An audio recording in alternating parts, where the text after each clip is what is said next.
Brother, that was a hell of a emotional way of starting off the recording. I know, we've known each other for a long time, and you were sort of reflecting on when we first met. Um, We were on introduced by Vasil, right? Who's no longer with us, one of the OG community builders. Yeah, absolutely, and a human that is uh actually, I don't think he's human. I think he was an angel, as I mentioned earlier, who just showed up, showed us love, showed us what unconditional friendship and just happiness and joy looks like embodied in the human. Um, that's what I feel Vasil represents, and it's interesting because when COVID hit, and I think I had put a post out when I had heard of his transitioning, and and I was just like expressing a lot of emotion and thoughts, and but some of the stuff that he has done for me, and I can't tell you that how many times I worked for the growth marketing conference when I was going through a rough patch, and I just hit him up and say, "Hey, do you need any help?" And he would be like, "Absolutely," and he would like give me a bag and help me make some extra income, and I remember specifically, I had a startup. I don't know if you remember that video startup I was doing, but not only did he like help me drive business and would do these barter deals, which he was so good at, these partnerships. But then when COVID hit, I remember he gave me an opportunity to work with him, and we did the podcast show, the One Growth show with Adam underneath GMC, and here's the thing, dude. This is what I want to point out. Vasil didn't think about himself.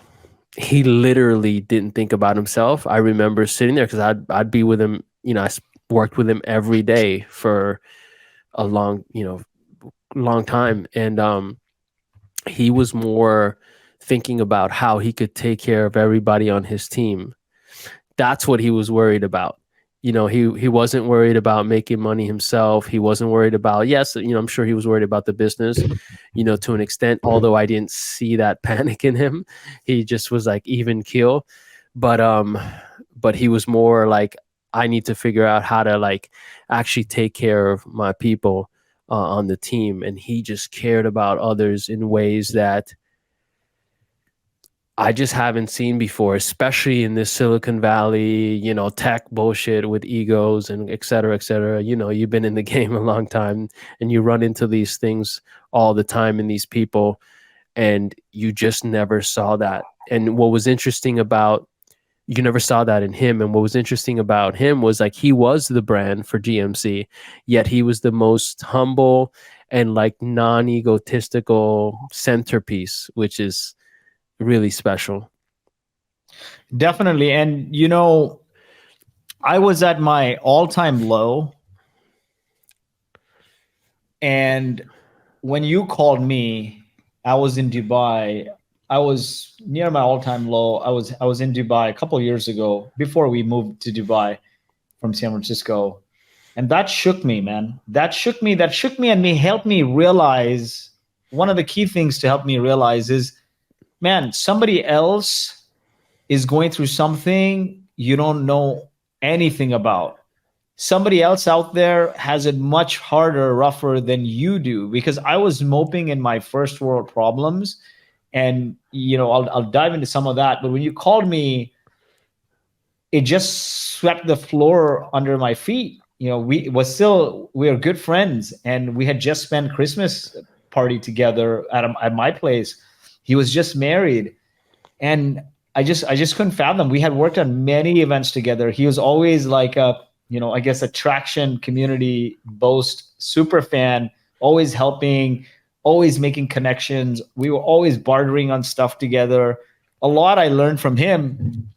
And I dedicated the book to him to immortalize. I mean, there's no better way, right, to than than to have a book on community start with Vasil. But what had happened was, I'd left the day to day at Boast. We had sold half the company. We had bootstrapped it. So me and my co-founder, who were poor and never had any money, came into some money. And because we bootstrapped, we still own nearly 40% of the company. We moved to board roles. And when I left the day to day of the company, I didn't realize, money, fame, power, all of these things are fleeting. The only thing that matters is your companions, your tribe. I ended up depressed. I hit rock bottom. I Yeah. became this insufferable character. And I started jumping from place to place to place to place, going everywhere, trying to see, like, man, I lost my tribe. And then I was in Dubai when you called me and you said, I mean, you shook the world under me, and you said, and Vasil, and when I called his wife and we couldn't find him, and we had found he had passed, I realized, man, your company and everything else is first world problems. Here I am, lost one of my closest friends, OG community builders, and I don't know what he was going through. I will never know, but somebody else is always going through something you have no clue about. Somebody else always has it worse than you. So, pick yourself up and live for today. Life is too short. And one of the key things was for me writing that book and getting the love for community out, because I think my path to getting depressed was a weird one, right? Like, all my life I had no money, but I had community and I was super happy. And then I came into money and I thought I lost my community and ended up depressed. And this Vasil incident, combined with my wife saying, dude, if something happens to you, you've not spent any time with the kids, they're going to be left holding the bag. And then I embraced, or rather, a fitness community embraced me and brought me to good health. You look And I, incredible, by the way. I'm just looking. I mean, I don't get the full body, but I just can tell but from your face.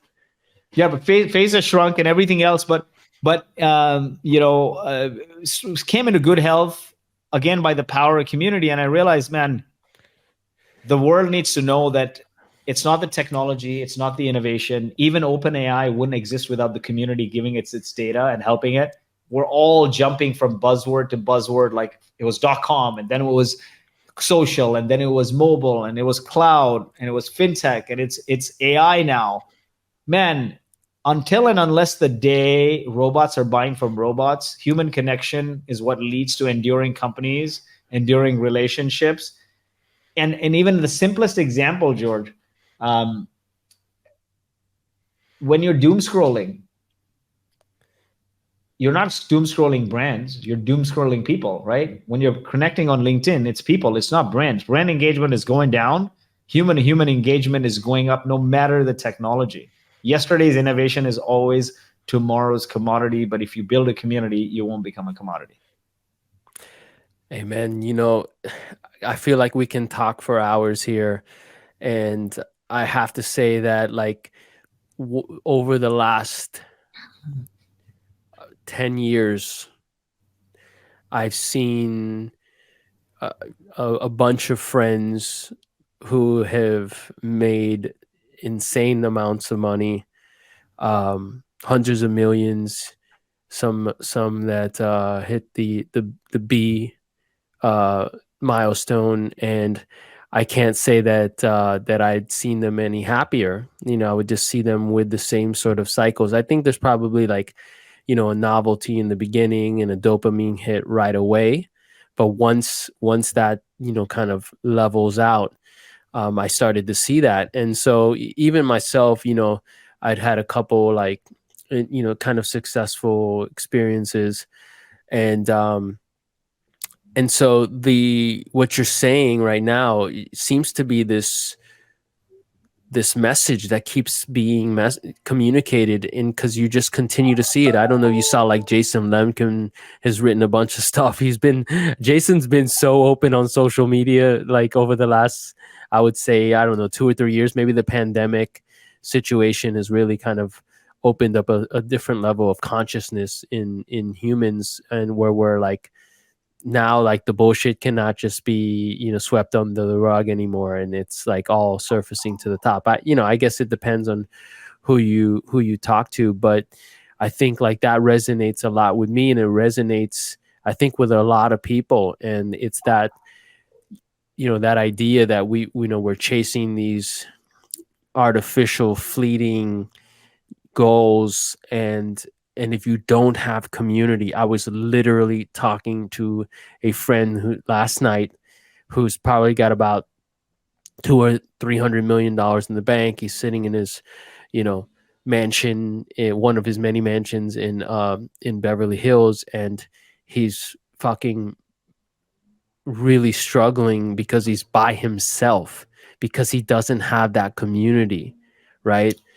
He made all this money, and that community piece is really missing, and he doesn't have the same sort of like um interaction that he did when he first built his initial companies, you know, many years ago, right? 15 years ago or whatever, right? So like, you talking about community, it so resonates, because even with me working remotely on a different level the last couple of years, I really miss that human interaction. Definitely. Loneliness is the biggest killer, the number one killer in America. Okay. Loneliness is the biggest killer in America. The other thing is they did this research on the 5 blue zones, which are places around the world Yep. where people think about work and life differently. But more importantly, these people live functionally is key, right? Age is not important if you're not functional. They live functionally until 100. And 4 or 5 out of the 9 traits of them have to do with some level of community or social connection. And so that is important. From people to brands, everything that endures has community at the core of it. And that's why I wanted to write this book. I mean, if you look at my history, right? I was born in Kuwait. My parents are from India who went to Kuwait for better prospects. Yep. My mom never worked. She stayed at home to look after us despite them having no money. My childhood summers were spent in the slums of Mumbai, where my mom is from, where every 4 or 5 homes had a TV. Now, my mom was in Kuwait, so she could bring her parents to TV. She had 9 other siblings. Watching TV was communal. Going to the bathroom was communal because there was no toilet in the house. Puddles in the summer would turn into ponds because of the rain, right? But we had fun. And every summer when I wanted to go back home, I would cry. Then fast forward a few years, I was a refugee of the Gulf War, which was the largest evacuation movement. And I felt so connected to that purpose that as an 8-year-old, I felt like, wearing a bandana, I'm like a little Rambo helping people alongside, right? And that was a time where there's no internet, no cell phones, security had lapsed, and the people came together to rescue the country to safety. That was huge for me. Fast forward a few more years, moved to Canada, finished engineering, graduated, went into sales and marketing. First job was in cold calling, then moved to the States. My girlfriend, now wife, was in medical school there and took a job in selling as an engineer. And I realized that company had no repeatable, scalable process. So I had to learn everything, sales, marketing, and everything I learned about sales and marketing was from HubSpot's inbound marketing community. HubSpot became my tribe. So fast forward a few years, I'm in sales. Everything I needed to learn came from HubSpot's inbound marketing community. Then we go on to build Boast. Nobody would talk to us in the early days. We had to build a community that we had a passion for, that we could resonate with. We had to build a tribe to build and scale the company. And as our community grows, so did the company grow, right? We built this community of founders around traction and innovation. And even our investors who bought the company, about half of the company, they came from the community. They came to an event we hosted during the pandemic, and it worked out. It worked out great. But had we not built this community, I wouldn't be here today. And then when I left the day-to-day, like I said, I ended up depressed. I felt lost in everything. And this Vasil incident combined with I'm like, you know what? Life is short. My wife comes and tells me that, hey, if something happens to you, you've not spent any time with the kids. We're going to be left holding the bag. And I came to good health with the power of community. And I said, you know what? I got to bring this, whatever is in my heart, outside. I need to educate the world about the power of community. It's not technology. Yesterday's innovation is always tomorrow's commodity. It's the people that drive endurance. It's the people that drive enduring brands. You look at a great example in Harley Davidson. They almost went bankrupt in the 80s. The company rebuilt on the ethos of community. Employees went out there and created riding clubs. Employees became riders. Riders became employees. They not only rescued Harley, they created movements to donate to breast cancer and autism. And today, anyone who wears a leather jacket and boots, you're like, oh, that's a Harley guy, right?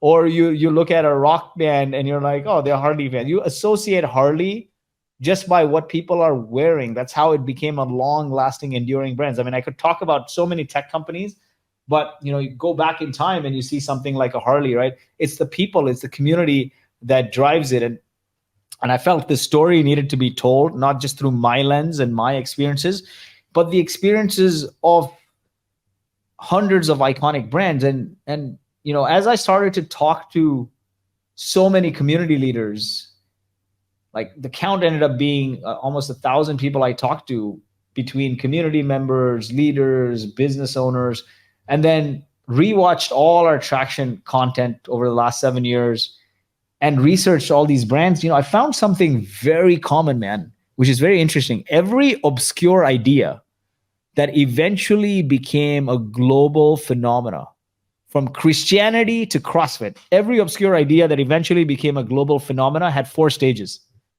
People listen to you, you have an audience. When you bring that audience together to interact with one another, it becomes a community. When the community comes together to create impact towards a greater purpose that transcends your product or profits, a much greater purpose than your products or profits alone, it becomes a movement. And when the movement has undying faith in its purpose through sustained rituals over time, it becomes a cult or a religion. And I started seeing this pattern over and over again, which I then distilled into 13 rules so it's more digestible to people through stories. And that is fascinating, that in going from an audience to a cult-like brand, community is at its core. We have so many influencers around, right? We're in the age of micro-influencers. Influencers are on the rise. You can create good content for a specific niche that they resonate with. You have an audience. But what happens if you don't bring that audience together? If the influencer goes, it's done. The audience is gone. They go to somebody else. Community is the route to building something sustainable. If I'm a software company out there, how do I start to think about building community and kind of the first steps? Definitely. I can now talk about in examples of some large companies, but what will happen is a lot of early stage founders probably might not resonate. So I'll talk about my journey, because we're north of 10, we're over 20 ARR now, Boast. And I'll talk to our journey. So when we started the company, although I was in San Francisco, my co-founder, who was the brains behind the idea of automating access to government funding for startups, he was in Calgary. He had the expertise. He was working in that space. We studied engineering together. So I joined him. I moved into his spare bedroom in his apartment. And we started pounding the pavement, right? What is the step one? So I'll share the story, then I'll pull out the framework. Because a lot of the times when you're in it, it's not a framework, man. It's throwing spaghetti on the wall. Now, when you look back and had some success and you're like, oh, it's a profound framework. When we're in it, it was all spaghetti on the wall. That's what it felt like. So nonetheless, moved in the spare bedroom in Calgary. And what's the first thing you do? You have nothing. You want to start a community. First thing you do is figure out, who do you want to target, right? So how do you figure out who do you want to target? Do I go, what industry, who your ICP should be even? We chanced upon this, but here's the framework that came out. So we started calling first oil and gas companies and manufacturing companies and construction companies, basically anyone who had money that would pay us. And they'd be like, who the hell are you? Two strange guys, give me your R&D data and we'll get you money. It sounds scammy, right? And then the ones that did know about it would say, why don't I just do it with my accountant? It's a Big Four accounting firm. So then we said, dejected, we started going to these people's events, construction, manufacturing, oil and gas, all these events. And we just couldn't resonate, man. Didn't feel like our tribe, right? They felt like an old boys club. We felt like, young guys, that threw on a suit jacket on top of a hoodie and showed up. So dejected, we started going to the startup events in Calgary. And instantly, man, it felt a connection. Like you and I felt when we first met, right? We went to lunch and we sat and we had chat for a couple hours. I still remember that office, Bessemer Ventures office, where we were building Speakeasy at the time. But nonetheless, so it felt like our tribe. And what happened was, I wasn't in San Francisco. I was in Calgary for that short period of time, for almost a year. And Alex was new to Calgary as well, my co-founder. So those people that we hung out with, started going to the startup events, they became our friends. We started having dinners with them, lunches with them. We started partying with them on the weekends. That became our tribe. We started participating in hackathons with them. Now, as I look back, what are the frameworks that come out of it?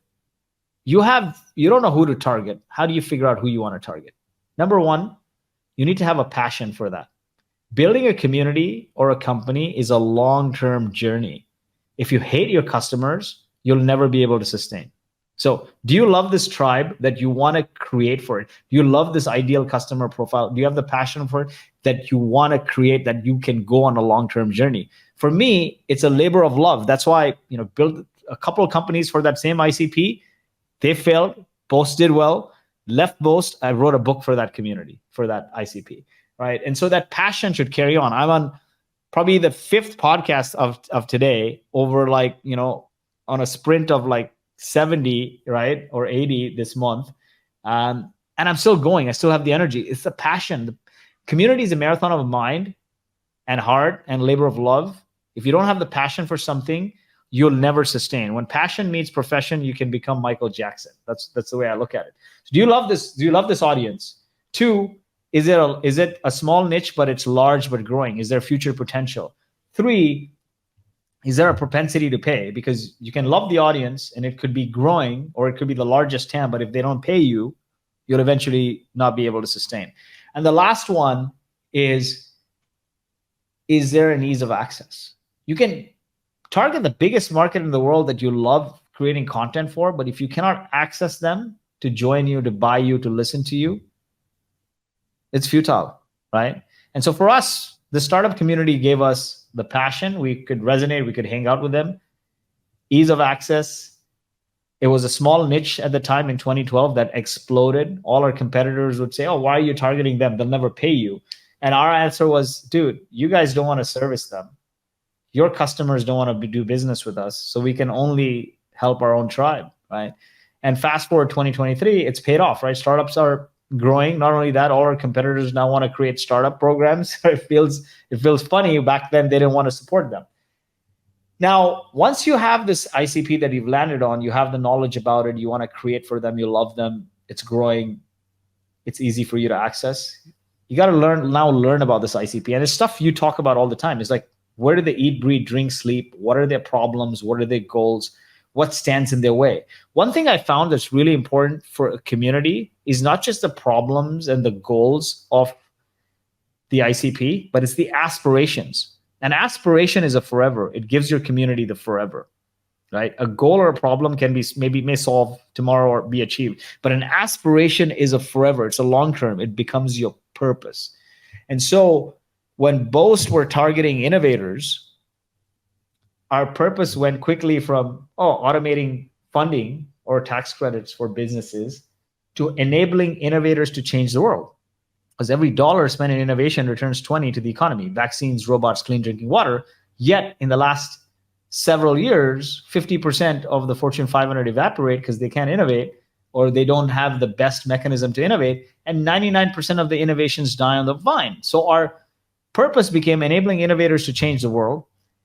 Our vision became accelerating innovation. Our mission became how do you do it? Through capital, through funding, non-dilutive funding, and through know-how. Non-dilutive funding and know-how. Know-how became the community we started, and non-dilutive funding was the product we offered. And then our values were community-centric. A lot of people don't write this down, man. When you're surviving, you don't write down your values. When you're thriving, your values become problems when you have a conflict of values between people. If a community is not built on great values, it will not sustain. So what are the values of a community, right? I read about this in the book. I call it the camper framework. If you implement the camper framework in your company or your community, you'll have happy campers.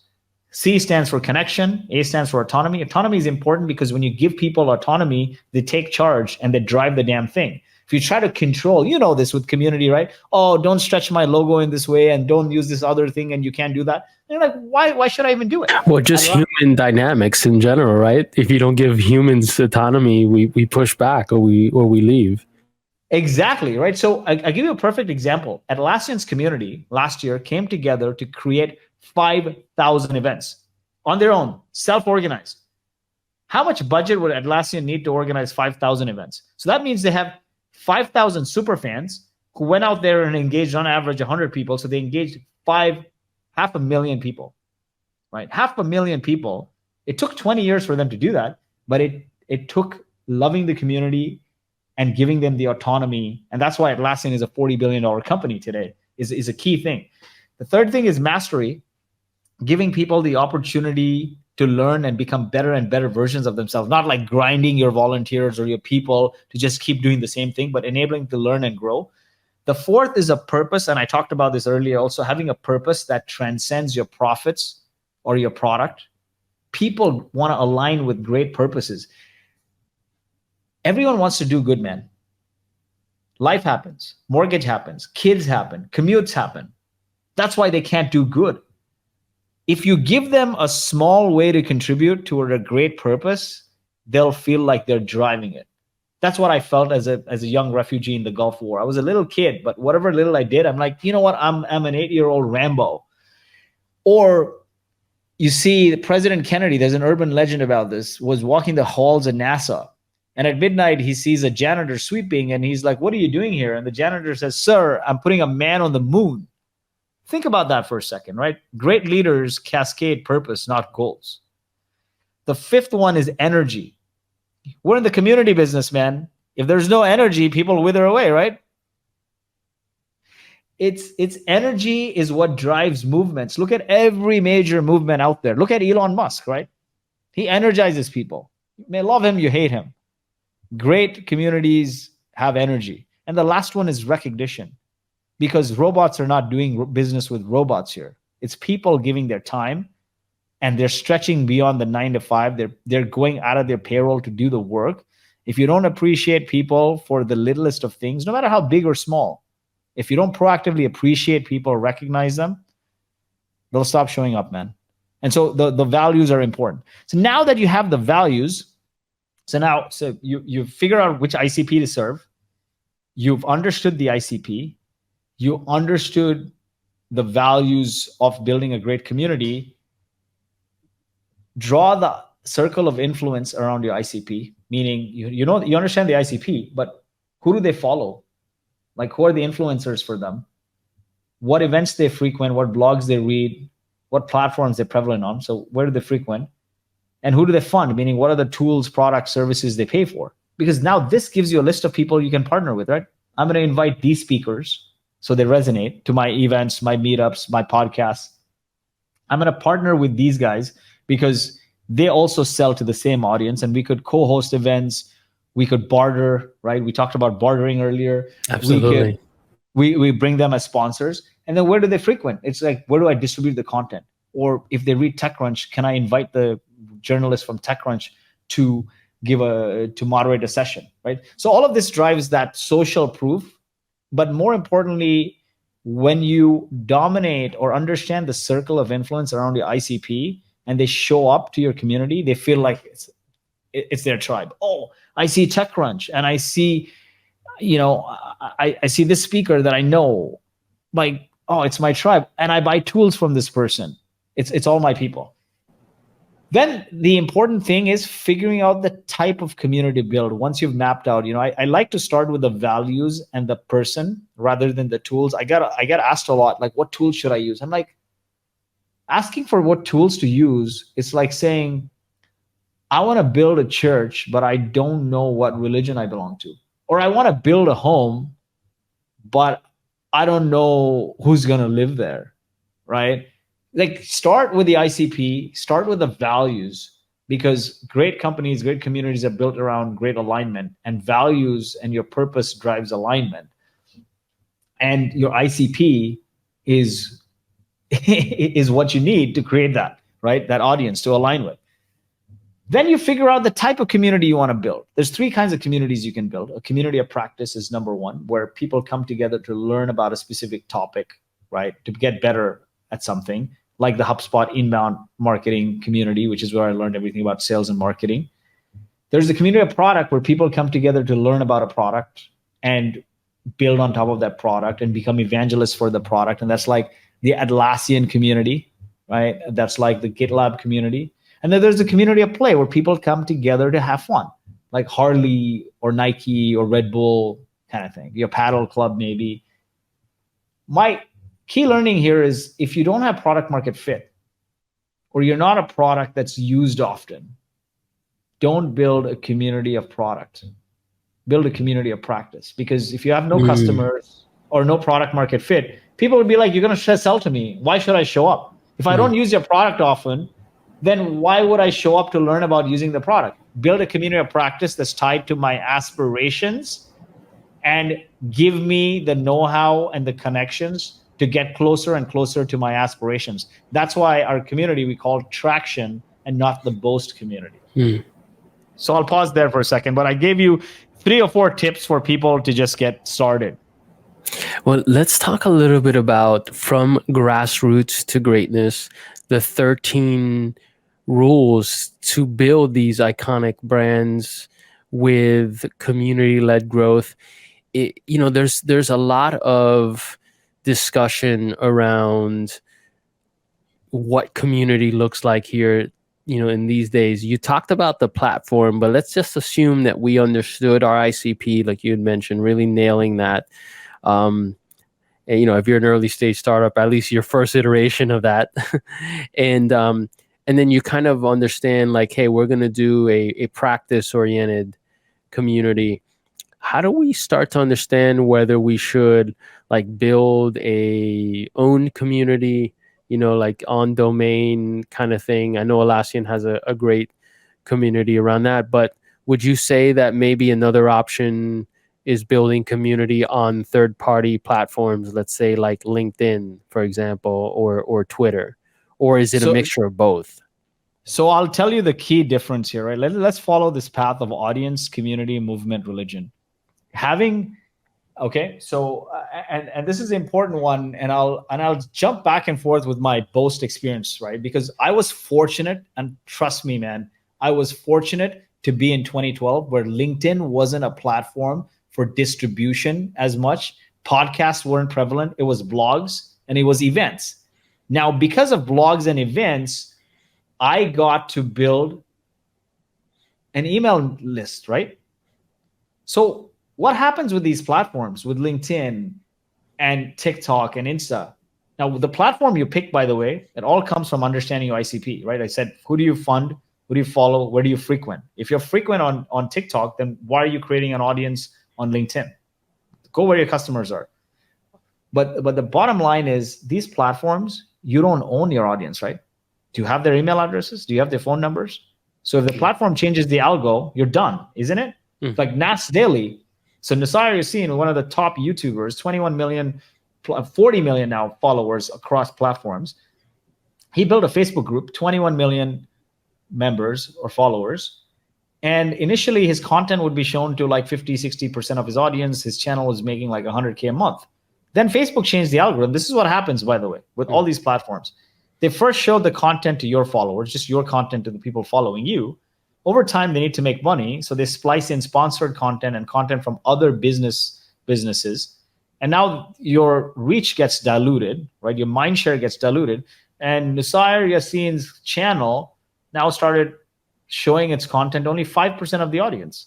And the revenue you started to make went from 100,000 a month to bupkis. He restructured, obviously, he's a big influencer. He's restructured entirely, how do I drive the audience to community? By emails and phone numbers, WhatsApp groups, newsletter, in-person meetups. And that combo of You need to understand, you have an audience, how do I turn it into a community? I have a community, how do it become a movement? I have a movement, how does it become a cult? But like going down this pattern, figure out where your audience is prevalent. Now that you understand them and know where they're prevalent, like think about their aspiration, building a community of practice. If I had to write the ultimate guide to XYZ for that aspiration, what would be the chapters, subchapters, and key topics? That gives you content ideas. Now, you may not be able to lead them because you're not experienced enough, but you can curate content from other leaders. You can invite leaders to interview them for a podcast. But why stop at a podcast? Because you can put the video on YouTube, the audio on Spotify, Apple, etc. You can cut up the video into shorts, reels for Insta, TikTok. You can turn the text into 10 things I learned about XYZ to get to ABC and make a LinkedIn post about it. So you have multiple channels of content. And now you're building this audience. But you got to collect the email addresses. So make sure you're driving people to things that they can give their data, provided you're providing value, right? It's important to provide value, more and more value, not just like something that they'll get anywhere, just hitting a white space and delivering value there.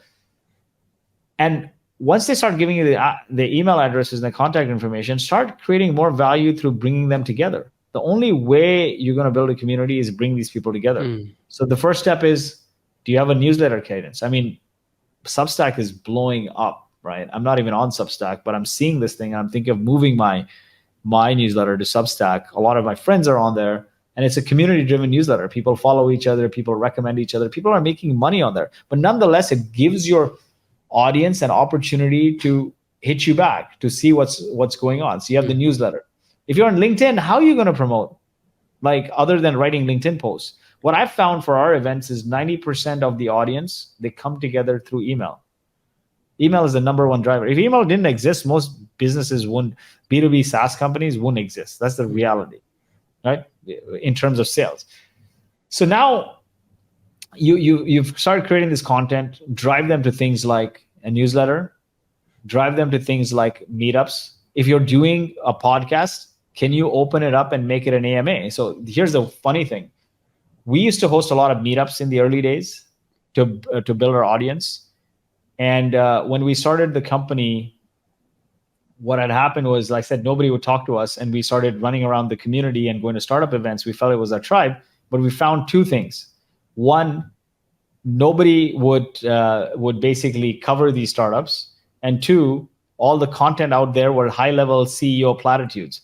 Now, if I'm a founder at 0 to 1, the aspiration of Elon Musk might, the story of Elon Musk will inspire me, but it won't help me get my first customers, build my first launch program, implement a PLG motion, get my first angel investor. So we said, you know what? There's this white space. One is content is very high-level platitudes. Two, the audience is the media is not covering these companies. There's no love from other people for them. So we started hosting our own meetups and started bringing very tactical content. And the first meetup was 10 people, and then 20, and then one day 200 people showed up at a co-working space, and they said, you can't do this anymore. Trying to hack through free event space and because you work here, and then hijack all the aisles. And then we reached out to the local newspaper and asked for a column, Startup of the Week, right? They wouldn't give it to us. And so we wrote a blog for a third party and got our friends to drive enough traffic, then reshared that blog with the editor and said, hey, see how much traffic it's driving. We can drive you this traffic too. And he gave me a blog. And rather than calling it anything else, because I wasn't experienced, I couldn't write about startups. I couldn't write about like my knowledge building startups. So I said, what would drive it the most social proof? We called it Startup of the Week. Anything off the anything is like, oh, it's an award, especially when it's on the newspaper website. And the first startup I covered, he shared it so widely that it went viral. And in 2 days, the editor called me and said, hey man, if you turn it into a print column, I'll make it every week. If you commit to writing every week, I'll make it into a print column. Now that created a boomerang effect, because we submit this woofu form to be featured. And every week now we're getting submissions. The social proof from the print column was huge, because entrepreneurs. Like even today, man, like there are so many blogs, but being print is still considered legit. So people would go at 7 in the morning on a Monday and take photographs and share it with their friends on social, etc. And the third thing was we got instant credibility. Two obscure guys now got the credibility of the local newspaper, and we got backlinks. If I blogged on our site, it would take probably 2 years to get the domain authority go up. Having a backlink every week from the highest domain authority site in that country, in that region, was huge. Now that created this boomerang effect. People would give their email addresses to be featured. We'd invite them to meetups, and that was happening. And our list grew and list grew and list grew. So effectively, it's translated to today. It's like create ad value, then add more value, ask for people's email address. So like freemium, free value, additional value, give me your email address, and then start bringing people together. And then you'll follow this path of visibility, credibility, and then profitability. People will start doing business with you. And that's what happened, right? It was our ICP. We started hanging out with them. We added so much value, and then they started doing business with us. And that's the motion. But what happened was, man, we were all in person up until the pandemic. The pandemic hit, and I saw the pain Vasil went through to create those 2-day virtual summits. Oh, yeah. And I'm like, I can't do this. I don't have the fortitude to do this. But the learning actually lucked into something that actually worked out. Our audience was maybe 30,000 subscribers or so. And we started doing 2 live webinars, AMA style. We had 60 speakers that we had to cancel because of the pandemic. We started saying, hey, every Tuesday and Thursday at 11 a.m. Pacific, we're going to do an Ask Me Anything. I interview a speaker, you join like this audience, and I get to ask them your questions. So the audience started coming on and interacting with one another, and more people started showing up. And at the end of the pandemic, our subscribers grew to over 100,000. Wow. Because people were sharing and inviting people, speakers were sharing, inviting people. So there's 3 key learnings though on this journey, right? Besides the tacticals. To be successful at anything, you need to be able to communicate. So communication, creation, and consistency. You can be the best communicator and the best creator, but if you're not consistent, it'll be done. We kept doing those meetups that transformed into the Traction community. We kept doing those webinars that took us from 30,000 to 100,000 plus subscribers. And that is because we never stopped, right? A lot of people stop, and success is nothing but compound interest on consistency. That's what it is. That's overnight success. Awesome. Brother, thank you so much for all your wisdom and just taking the time to be on the show. I think you said 70 or so podcasts that you were going to be on here in a short period of time promoting the book. So I think really by end of October, it's going to be 90. Oh boy. But you know what? I had to be on yours, man. Like we have a special story. The book is going to be on From Grassroots to Greatness.com.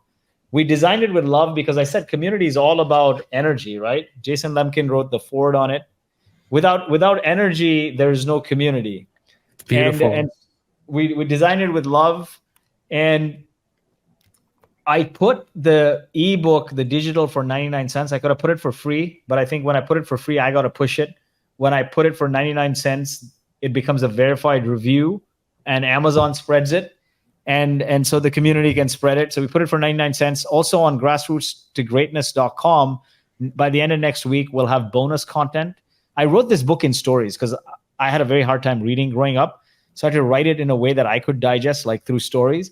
And so it's not meant to be academic in that sense. And so the Notion workbook will be on the website for anyone, whether you buy the book or not.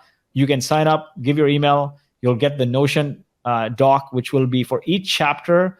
It'll summarize things. It'll give you videos. It'll give you templates on building your community. And then we'll also layer on like podcasts. All these podcast recordings we'll put on the website, and my Traction podcast as well. So a lot of value on From Grassroots to Greatness.com. And you can follow me on LinkedIn, Lloyed Lobo. I write about bootstrapping, mental health, community, all kinds of stuff. And if folks wanted to connect with you on social media, maybe, get some advice, those sort of things, would, let's say, LinkedIn be the best? Yeah, LinkedIn's the best. My DMs are open. I'm not very prevalent on other channels because it's like overwhelming. I think I'd rather do 1 or 2 things and play the long game on it than try to be everything and then drown and fail and not do justice to my community, to myself, to my family, etc. I hear you. Brother, thank you so much. Big hug. Thanks for being on the show, but just thanks for being who you are. Appreciate you, man. Really, really appreciate you. And thanks for doing this. Much love. Love and peace, brother. Absolutely. Take care.